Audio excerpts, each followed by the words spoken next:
네, 안녕하십니까. 더불어민주당 사무총장 윤호중입니다. 오늘 저는 지금까지 사법개혁을 힘있게 추진해 오시고 또 우리 당의 사법개혁 정책 추진에 큰 힘이 돼주실 두 분의 변호사님을 소개하려고 이 자리에 섰습니다.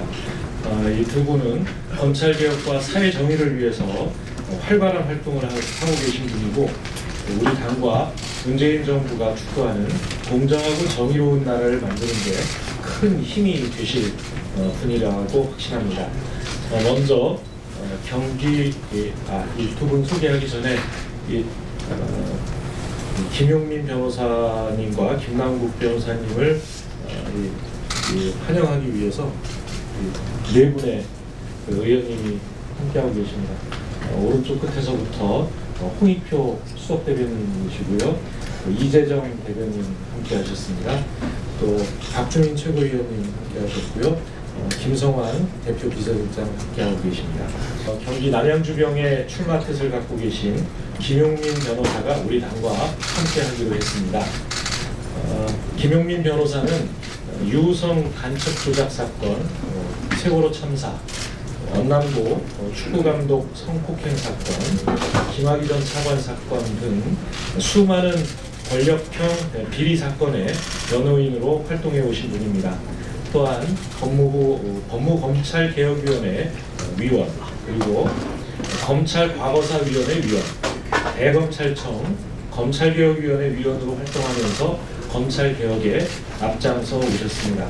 김용민 변호사의 사법정의를 향한 실천 노력은 우리 당과 남양주 병 지역에 큰 희망이 될 것이라고 생각합니다. 또 다른 한 분은 검찰개혁을 외치는 수많은 시민들과 현장에서 함께 오신 김남국 변호사님입니다. 김남국 변호사는 이미 우리 당 당원이시고 당의 법률위원회 부위원장 또 윤리심판위원으로 당 활동에도 적극적으로 참여해 보셨습니다. 김남국 변호사는 국정원 여직원 셀프 감금 사건, 유성 간첩 조작 사건, 청와대 정윤회 문건 유출 사건 등의 변호인으로 참여해 사회 정의 실현을 위해 노력해 오셨습니다. 또한 서울지방변호사협회 수사권 조정 및 공수처 TF의 위원으로서 검찰개혁을 위한 대안을 제시해왔고 검찰개혁의 정당성과 필요성을 알리는 역할을 해오셨습니다. 이 두 분은 사법개혁과 촛불민주주의 완수에 꼭 필요한 우리 국회에서 꼭 필요로 하는 분들입니다.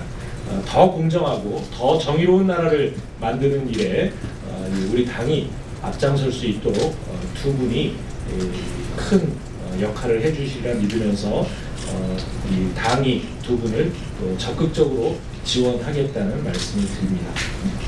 이 두 분의 인사 말씀을 듣도록 하겠습니다. 먼저 김용민 변호사의 인사 말씀 드리겠습니다.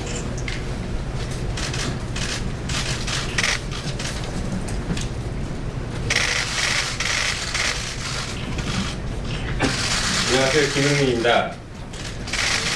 그동안 변호사 김용민이라고 인사를 드렸으나 오늘부터는 김용민 이름 석자로 인사를 드리려고 합니다. 저는 오늘 더불어민주당에 입당합니다. 고통받고 있는 사람들을 위해 눈물을 흘리는 것에 그치지 않고 같이 땀을 흘리기 위해서 정치를 시작합니다. 저는 15년째 변호사 생활을 하면서 많은 사람들을 만났고 많은 사연들을 들었습니다. 자식을 잃은 아픔, 그리고 가족을 잃은 아픔, 억울하게 옥살이를 한 사연, 재산을 빼앗긴 억울함, 더 나아가서 국가폭력에 의해서 삶이 통째로 빼앗겨버린 슬픔들, 그 아픔과 사연들 하나하나가 우리 사회의 맨 얼굴이었습니다. 그럼에도 불구하고 변호사로 살 수 있는 일들은 법정에서 다투는 것이 최선이었습니다. 법적 장치를 통해 구제받지 못하는 사회들이 더욱 많았고 어떨 때는 저도 좌절감과 실망감도 매우 컸습니다. 이런 사연들은 법원이 아니라 정치의 영역에서 조정되고 해결되어야 한다고 생각합니다. 저는 민변 변호사로서 활동하면서 유호성 간첩 조작 사건을 밝혀냈습니다. 검찰 과거사위원회에서는 김학의 전 차관 사건의 실체를 세상에 알렸습니다. 제가 해온 일들은 부정으로 쌓아올린 돌로 된 탑을 무너뜨리는 일들이었습니다. 그러나 그것만으로 세상이 바뀌지 않는다라는 것을 깨달았습니다. 이제는 새로 정의로운 탑을 쌓아야 한다라고 생각합니다. 정치와 입법의 영역에서 정의로운 사회를 새롭게 설계해야 한다고 생각합니다. 제가 진실의 편에서 불의를 무너뜨리는 작업을 하는 동안 사람들은 저에게 하나씩 희망과 기대의 끈을 연결하기 시작했습니다. 처음에는 작은 바람들이 눈송이처럼 전달되었는데 지금은 하나하나가 뭉쳐 커다란 눈덩이가 되었습니다. 그 목소리는 일관되었습니다. 자신들처럼 억울한 일을 당하는 사람들이 없게 해달라는 것이었습니다. 저는 변호사로서 그 기대를 충족하는데 한계를 느끼게 되었습니다. 그래서 저는 오늘 정치에 참여하기로 했습니다. 그리고 제가 정치를 통해 세상을 바꿀 수 있다는 희망을 갖게 한 더불어민주당에 입당을 하기로 했습니다. 새롭게 출발을 결심하면서 초심을 잃지 말라는 말을 참 많이 들었습니다. 무엇이 초심인지 다시 곰곰이 생각해봤습니다. 저는 세 가지를 초심으로 이어가겠습니다. 첫째, 정치를 통해 모두가 사람답게 사는 세상을 만들겠습니다. 사람 사는 세상에서 한 발 더 나아가 모두 사람답게 사는 세상을 만들겠습니다. 둘째, 저는 소외된 이웃, 아픔을 겪고 있는 보통의 국민들의 편에 서고 그들의 희망을 함께 실현하겠습니다. 고통받고 있는 이들을 위해 땀을 흘리겠습니다. 셋째, 부패와 부정은 반드시 처벌받고 불이익을 받는다는 것이 시대정신임을 잊지 않겠습니다.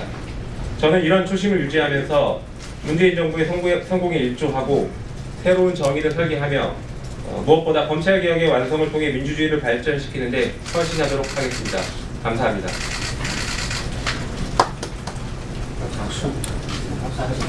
박수 안 치시나요? 네, 이어서 김남국 변호사는 이제 젊은 변호사에서 또 30대 정치인의 길을 시작하려고 합니다. 인사 말씀 드리겠습니다.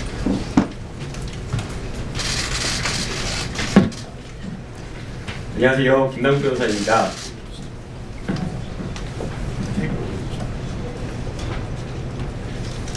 네, 먼저 이 자리를 마련해 주신 이 사무총장님 그리고 민주당 관계자 많은 여러분들께 진심으로 감사드립니다.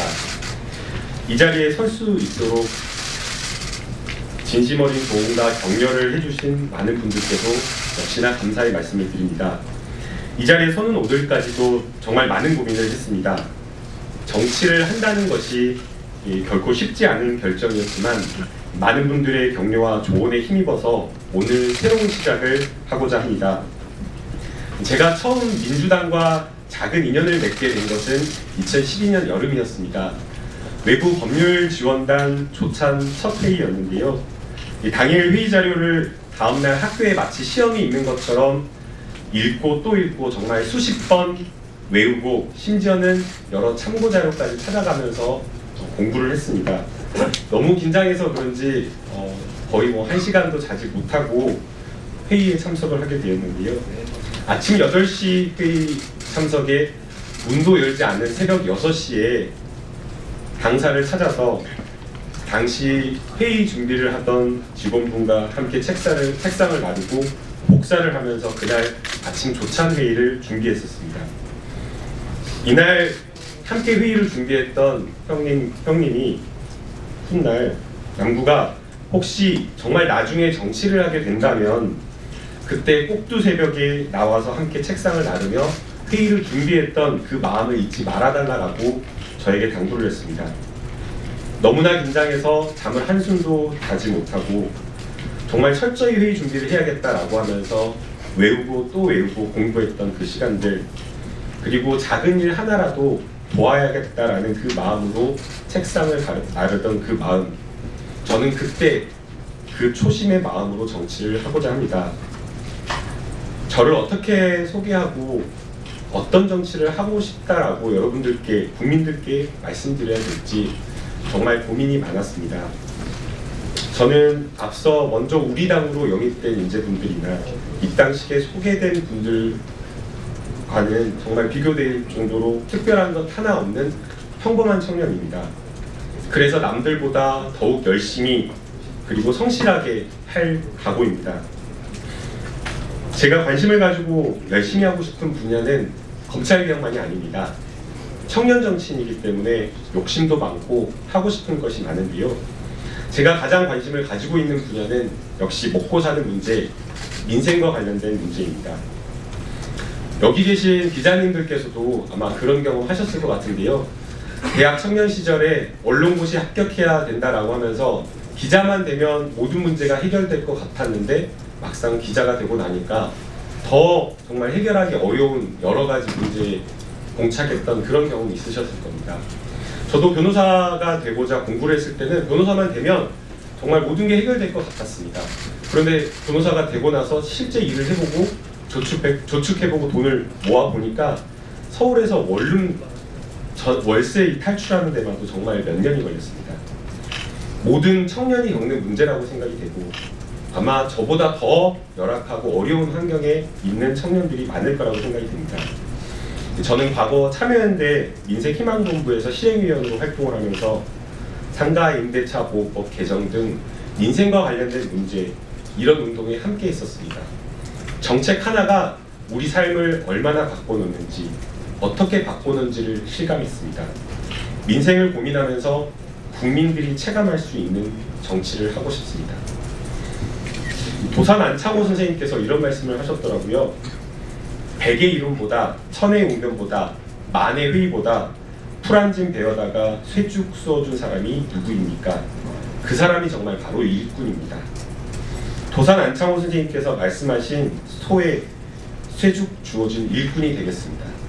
현장에서 실천적으로 민생 문제를 해결하는 정치를 국민들에게 보여드리고 싶습니다. 그리고 저는 제자들, 제 후배들에게 꼰대가 되면 안 되는데 이런 이야기를 좀 합니다. 내가 세상에서 제일 멍청하고 제일 부족하고 낮은 사람이다라고 생각하라는 겁니다. 그냥 그러는 척 겸손한 척 하지 말고 진짜 진심으로 그렇게 행동하라고 이야기를 해줍니다. 저 스스로도 매 순간 이 말을 떠올리면서 제 자신을 다잡는 말이기도 합니다. 본격적으로 정치를 시작하는 입장에서 매일 이 말을 되새기며 이 겸손함을 잃지 않고 낮은 정치를 하도록 하겠습니다. 누구에게나 겸손하고 낮은 자세로 임하겠습니다. 동네에서 정말 쉽게 편하게 찾고 전화할 수 있는 그런 동네 청년이라고 생각해 주시면 좋을 것 같습니다. 동네 청년이 되어서 정말 사회적 약자, 어려우신 분들은 누군가에게 하소연하거나 이야기하거나 호소하거나 이러기가 어려운데 그러한 고민을 함께 나눌 수 있는 동네 청년 정치인이 되도록 하겠습니다. 정치인들 신뢰하지 못하고 정말 멀리 있는 사람들이다. 그런 말 없어지도록 정치의 문턱을 낮추고 편안한 마음으로 함께하는 정치를 위해서 진심을 다하겠습니다. 저는 정말 여러 가지로 부족하고 평범한 청년입니다. 부족하기 때문에 많은 분들의 의견과 조언, 격려, 그리고 때로는 질책도 필요로 합니다. 국민 한 분 한 분을 선생님으로 모시고 경청하면서 더욱 성실하게 최선을 다하는 모습을 보여드리도록 하겠습니다. 새롭게 시작하는 정치를 통해서 우리 사회가 더 나은 사회, 더불어 사는 사회, 그리고 성실히 오늘을 살아가는 평범한 사람들이 행복한 사회가 될 수 있도록 노력하겠습니다. 언제나 낮은 자세로 국민 모두와 함께 현장에서 경청하는 정치를 하도록 하겠습니다. 감사합니다. 네, 이 자리에는 김용민 변호사와 연수원 동기인 두 분의 국회의원이 계신데요. 박주민 최고위원하고 이재정 대변인 두 분이십니다. 두 분을 다 모시기는 그렇고 박주민 최고위원이 법률가 출신 젊은 정치인으로서 한 발짝 앞서서 걸어오셨는데 화정의 말씀을 해주시겠습니다. 사전에 예고도 없이 이렇게 갑자기 하시죠. 잘하시잖아요. 두 분 다 제가 잘 아는 변호사님들입니다. 변호사 시절부터 굉장히 많은 사건들을 통해서 또 여러 가지 활동들을 통해서 사회를 보다 맑고 깨끗하게 만드는데 많은 노력을 해오셨던 분들입니다. 아마 우리 당이 들어오면은 아까 총장님께서 말씀하신 대로 사법개혁을 비롯해서 다양한 분야에서 많은 활약을 하실 것이라고 기대됩니다. 특히 또 두 분 다 젊으시기 때문에 당을 또 젊게 만드는데도 크게 일조하실 것이라고 생각합니다. 기대가 굉장히 크고요. 선거 때 잘하셔서 당에서 꼭 큰 역할을 해주셨으면 좋겠습니다. 감사합니다.